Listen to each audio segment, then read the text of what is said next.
Thank you, Madam Speaker. Allow me to join my colleagues who have also thanked the committee on finance and budget for a job very well done.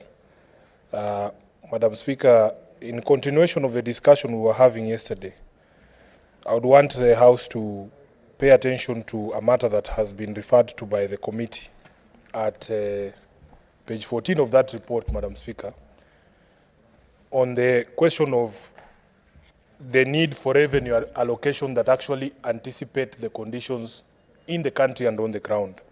If you look at that item number 11, Madam Speaker, the committee is telling us that inflation, the annual inflation currently starts at 6.5%.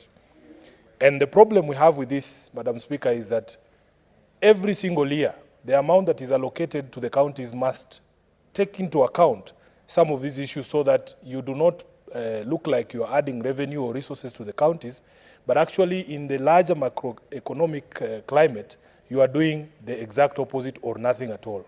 So, Madam Speaker, if indeed it is true that annual inflation is currently at 6.5, and then you look at what we as a Senate approved to go to the counties in terms of marginal increase, it was only representing about 4%. The 15 billion extra in the division of revenue is about 4% of the entire amount allocated last year of 370 billion shillings. What that tells you, Madam Speaker, is that if you merge those two figures, the annual inflation and the amount, the marginal increase in the allocation to the counties, is that we have actually done a disservice to the counties. And this is part of the issue we were raising yesterday and on the date of a debate on division of revenue.